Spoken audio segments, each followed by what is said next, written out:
Basically इस chapter में दिया गया कि जो जो आखेटक लोग थे, मतलब जो शिकारी करने वाले लोग थे, वो अपने भोजन का संग्रहण कैसे करते थे, अपना क्या क्या चीज़ें वो लोग खाते थे, जंगलों पे निर्भर रहते थे, जानवरों पे निर्भर रहते थे। एक जगह की सामग्री की यदि उनकी समाप्त हो जाती थी तो वो लोग दूसरे स्थान पर क्या जाया करते थे। तो चलिए इसमें देखते हैं। तुषार की रेल यात्रा। तुषार अपने अपने एक रिश्तेदार की शादी में दिल्ली से चेन्नई जा रहा था।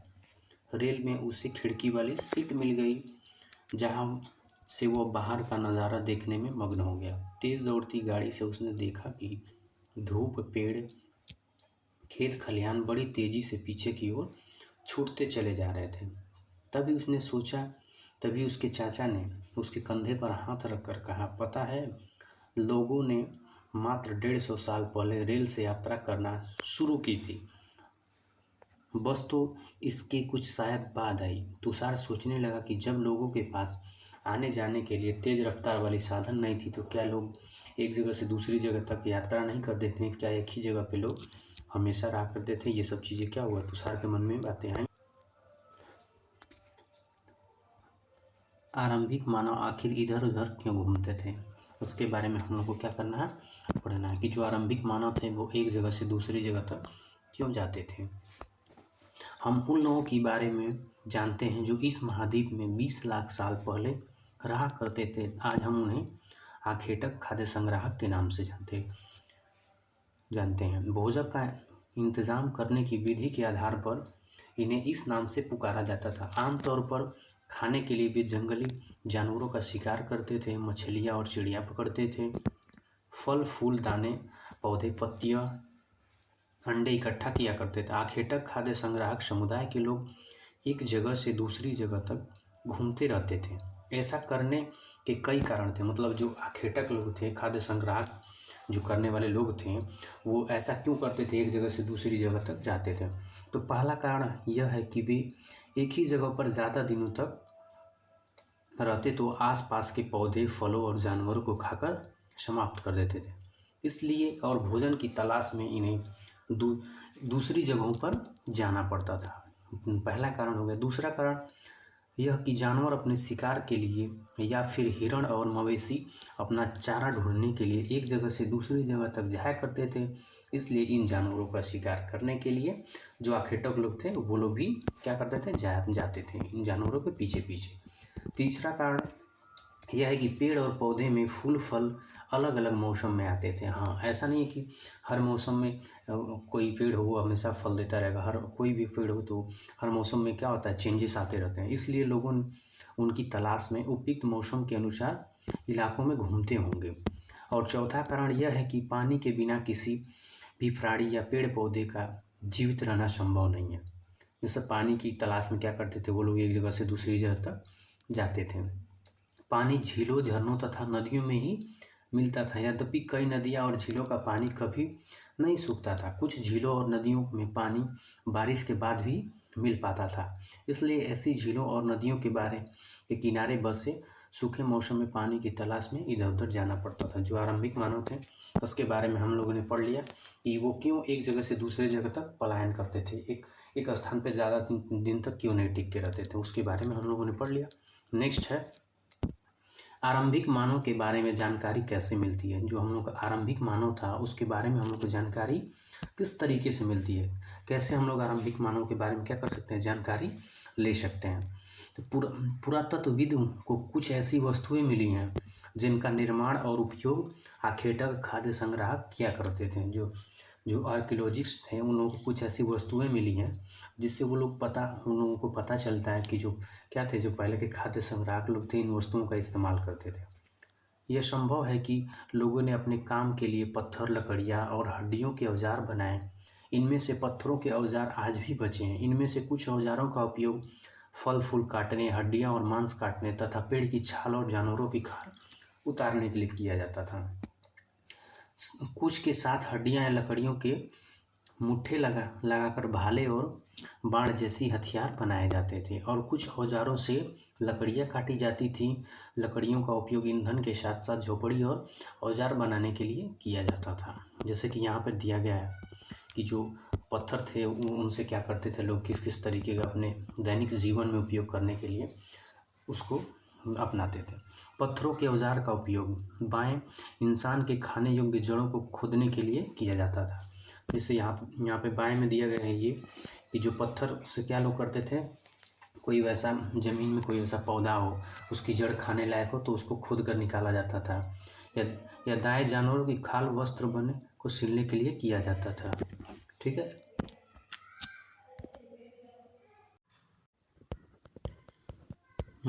नेक्स्ट क्या है, रहने की जगह निर्धारण करना। जो आखेटक और खाद्य संग्राहक लोग थे वो अपनी रहने के लिए एक जगह से दूसरे जगह तक जब यात्रा करते थे तो रहने के लिए अपनी जगह का निर्धारण कैसे करते थे। देख, लाल त्रिकोण वाले स्थान वे पूरा स्थल है जहाँ पर आखेटक खाद्य संग्राहक होने के प्रमाण मिले हैं। इनके अलावा भी और कई स्थान पर आखेटक खाद्य संग्राहक रहते थे।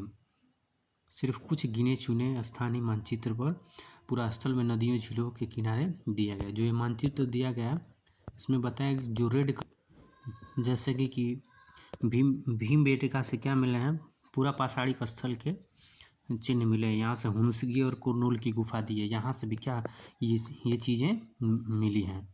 तो नेक्स्ट क्या दिया है, जैसे यहाँ पे एक मेन चीज़ दिया है, लिखा है कि संकेत पूरा पाषाणिक स्थल जो लाल त्रिभुज की तरह से जो त्रिकोण के रूप में दिखा है, ये पूरा पाषाणिक स्थल है। और जो नव पाषाणिक पूरा स्थल है वो क्या है, उसको वर्ग के रूप में दिखाया गया है। और जो महापाषाणिक जो स्थल है उसको ग्रीन कलर के सर्कल में दिखाया गया है। और जो आरंभिक नगर है, जैसे ये आरंभिक इनाम गांव जो था आरंभिक नगर था, तो इसको ऐसे त्रिभुज के रूप में करके दिखाया गया है। और जो आधुनिक नगर है, जैसे आधुनिक नगर कहाँ पे दिया है, यहाँ पे दिया मुंबई, तो ये सब आधुनिक नगर है, तो इसको दिखाने का तरीका ऐसे किया गया है। तो इस तरीके से आप लोग देख सकते हैं। चूँकि पत्थर के उपकरण बहुत महत्वपूर्ण थे इसलिए लोग ऐसी जगह ढूंढते रहते थे जहाँ अच्छे पत्थर मिल सकें। यानी पत्थर का इस्तेमाल लोग इसलिए करते थे क्योंकि शिकार करने के लिए, किसी जानवर की चमड़ी को साफ करना हो, छीलना हो उसके लिए, या कोई वैसी वस्तु बनाना हो उसका इस्तेमाल किस में करते थे, पत्थर का उपयोग करते थे। इसलिए वो एक जगह से दूसरे जगह तक पत्थर के अच्छे पत्थर मिल सकें इसके लिए भी वो जाते थे। यहाँ पर कुछ शैल चित्रकला, इसमें हमें क्या पता चलता है, ये जो शैल चित्रकला दी गई, एक शैल चित्र, इस चित्र के बारे में बताओ। जिन गुफाओं में लोग रहते थे उनमें से कुछ दीवारों पर चित्र मिले हैं।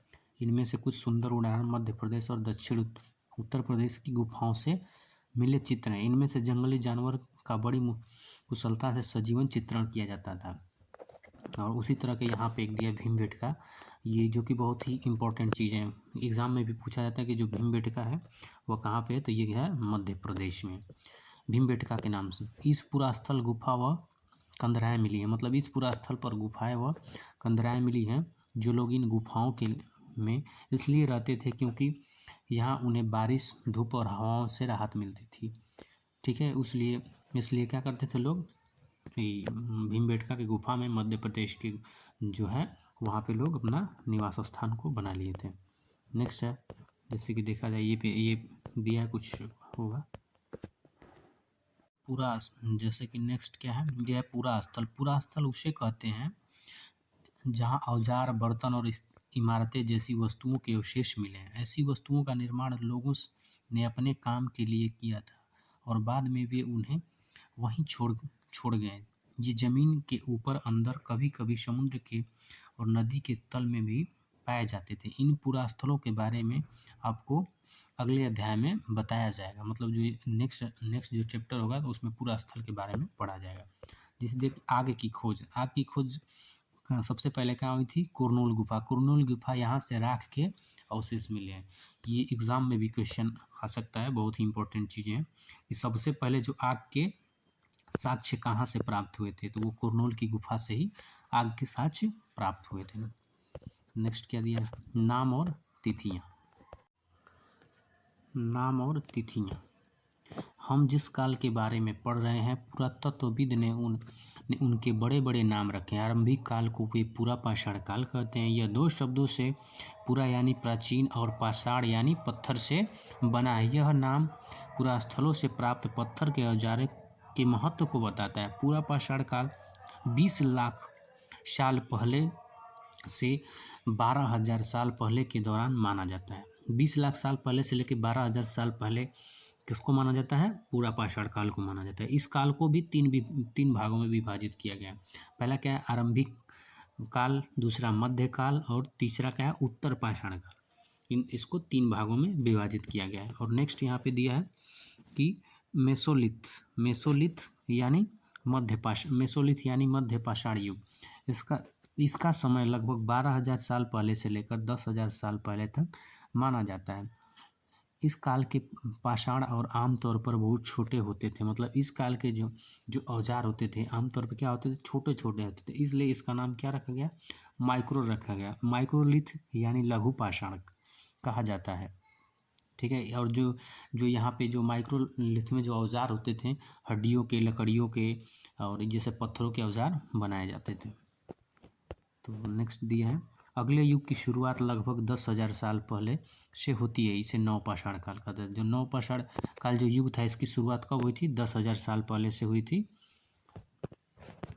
अगला क्या है? बदलती जलवायु। अब जैसे जैसे आरंभिक मानव ने अपना जीवन यापन करना शुरू किया वैसे वैसे क्या हुआ? मौसम में अनेक प्रकार के बदलाव आते गए। लगभग 12,000 साल पहले दुनिया की जलवायु में बड़े बदलाव आए और गर्मी बढ़ने लगी। इसके परिणाम स्वरूप कई क्षेत्र में घास वाले मैदान बनने लगे।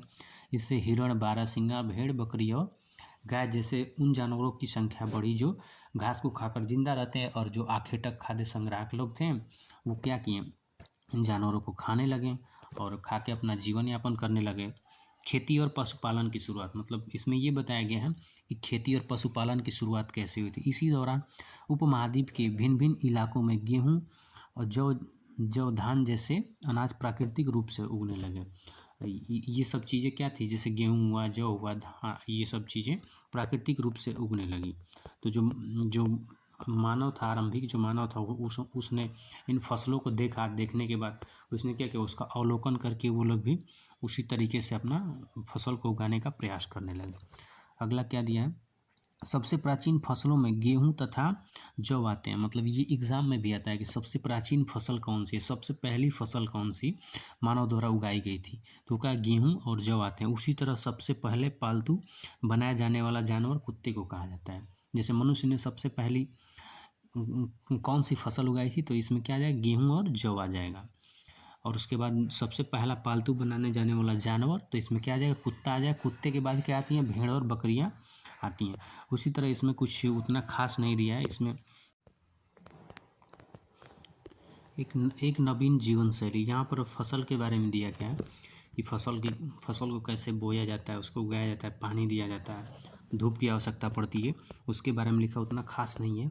जो चीज़ें मेन है ना उसको हमने हाईलाइट करके रखा है जो एग्ज़ाम में पूछी जाती है। जैसे यहाँ पर दिया है अस्थायी जीवन की ओर। पुरातत्वविदों को कुछ पुरास्थल पर झोपड़ी और घरों के निशान मिले हैं। जैसे बुर्ज होम वर्तमान में कश्मीर में है। बुर्ज होम कहाँ पे है? तो ये वर्तमान में कश्मीर में है। कि लोग गड्ढे के नीचे घर बनाते थे। जो बुर्ज होम जो था जो वर्तमान समय में कश्मीर है वहाँ के जो लोग थे क्या करते थे? गड्ढे के नीचे घर बनाते थे जिन्हें गर्तावास कहा जाता था। इनमें उतरने के लिए सीढ़ियाँ होती थीं। इससे उन्हें ठंड के मौसम में सुरक्षा मिलती होगी। पुरातत्वविद की झोपड़ियों के अंदर और बाहर दोनों ही स्थानों पर आग जलाने की जगह मिली है। ऐसा लगता है कि लोग मौसम के अनुसार घर के अंदर या बाहर खाना पकाते होंगे। ये तो बुर्ज होम के बारे में दिया गया जो वर्तमान समय में कहाँ पे है? कश्मीर में। तो ये कुछ नवपाषाण काल के युग में जो पत्थर के इस्तेमाल हुए हैं उसके बारे में दिया है। तो उतना खास नहीं। हाँ, यहाँ से दिया है नवपाषाण युग के पुरास्थलों से कई प्रकार के मिट्टी के बर्तन मिले हैं। कभी कभी इन बर्तनों पर अलंकरण भी मिला है। बर्तनों का उपयोग चीज़ों को रखने के लिए किया जाता था। धीरे धीरे लोग बर्तनों का प्रयोग खाना बनाने के लिए करने लगे। चावल, गेहूँ, दलहन, अनाज जैसी वस्तुओं को रखने के लिए भी क्या करने? इन बर्तनों, मिट्टी के बर्तनों का उपयोग करने लगे। और नेक्स्ट दिया मेहरगढ़ की जीवन मृत्यु। यहाँ पर मेहरगढ़ के बारे में दिया गया है, जो कि बहुत ही इम्पोर्टेंट है। मेहरगढ़ में क्या होता था कि जो उन लोगों की एक मान्यता थी कि जो लोग मर जाते थे तो उसके साथ कुछ चीज़ों को दफनाया जाता था। जैसे मेहरगढ़, यह ईरान जाने वाले सबसे महत्वपूर्ण रास्ते बोलन दर्रे के पास एक हरा भरा समतल स्थान है। मेहरगढ़ कहाँ पे है? बोलन दर्रे के पास एक हरा भरा समतल स्थान है। मेहरगढ़ संभवतः वह स्थान है जहाँ के स्त्री पुरुष ने इस इलाके में सबसे पहले गेहूँ और जौ उगाया था। सबसे पहले गेहूँ और जौ कहाँ पे उगाया था? मेहरगढ़ से कृषि के साक्ष्य मिले थे। भेड़ बकरी पालना सीखा या विभिन्न प्रकार के जानवरों की हड्डियां मिली। यहाँ पर क्या हुआ है? अलग अलग प्रकार के जो जानवर हैं उनकी हड्डियां मिली हैं, तथा सुअर जैसे जंगली जानवर तथा भेड़ और बकरियों की हड्डियां भी मिली हैं। मेहरगढ़ में इसके अलावा चौकोर तथा आयताकार घरों के अवशेष भी मिले हैं। जो मेहरगढ़ के जो घर होते थे क्या होते, चारों तरफ से चौकोर एकदम बनाया जाता था, जैसे कि यहाँ पर दिया है, ये मेहरगढ़ का घर है। जिस अवशेष मिले हैं, प्रत्येक घर के 4 या उससे ज़्यादा कमरे हैं, जिनमें से कुछ स्वतः भंडारण के काम आते थे। मृत्यु के बाद सामान्यतः मृतकों के सगे संबंधी उनके प्रति सम्मान जताते थे। लोगों की आस्था है कि मृत्यु के बाद भी जीवित होता है, इसलिए कब्र में मृतक के साथ कुछ सामान भी रखा जाता था। जो मेहरगढ़ के जो लोग थे, जब इन लोगों की घर का कोई परिजन यदि मर जाता था, उसकी मृत्यु हो जाती तो ये लोग उसके साथ क्या करते थे, उससे जो संबंधित जो भी वस्तुएं रहती थी तो उसको रखते थे उनके पास में ऐसी कब्र कई मिली हैं। एक कब्र में एक मृतक के साथ बकरी को भी दफनाया गया या इसे परलोक में मृतक को खाने के लिए रखा गया। मतलब जैसे यहाँ पे क्या हुआ, एक व्यक्ति है जो मर गया है, उसके साथ यहाँ पे एक बकरी का चिन्ह बकरी रखी गई है, उसके नीचे भी बकरी रखी गई। जैसे ये व्यक्ति मरा है, वहाँ पे एक बकरी रखी गई, फिर यहाँ पे एक बकरी रखी। तो इन लोगों का मानना ये था कि जब व्यक्ति मर जाता है तो मरने के बाद परलोक में उसको खाने के लिए चीज़ों को रखा गया था। तो जितना भी और नेक्स्ट क्या है, नेक्स्ट तो लग रहा है हम लोग एनसीईआरटी का। हाँ, कुछ महत्वपूर्ण तिथि एग्जाम में पूछा था कि मध्य पाषाण युग 12,000 साल से 10,000 साल पहले हुआ था। बचने की प्रक्रिया का आरंभ कब हुआ था? 12,000 साल पहले। नवपाषाण युग का आरंभ कब हुआ था? 10,000 साल पहले। मेहरगढ़ में बस्ती का आरंभ कब हुआ था? लगभग 8,000 साल पहले हुआ था। तो आज हम लोग ने क्या किया कि एनसीईआरटी क्लास सिक्स्थ का जो लेसन सेकंड था वो हम लोगों ने समाप्त कर दिया। और इसमें पढ़ने के लिए तो देखिए वैसे बहुत सारी चीज़ें हैं, लेकिन जो मेन चीज़ें हैं उसको हमने पढ़ के पहले से हाईलाइट करके रखा था, वही चीज़ें हम आप लोगों को बताएं हैं। तो हाँ, आज के लिए इतना ही। मिलते हैं अगले वीडियो में। आप लोगों को वीडियो अच्छा लगे तो अपने फ्रेंड्स के साथ भी शेयर करिए, चैनल को सब्सक्राइब करिए।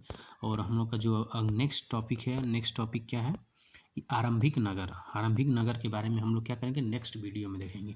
एनसीईआरटी क्लास 6 में 10 लेसन हम लोगों के में इसमें दिया है, और 10 लेसन को क्या करेंगे हम लोग 10 वीडियो के माध्यम से उसको कंप्लीट करेंगे।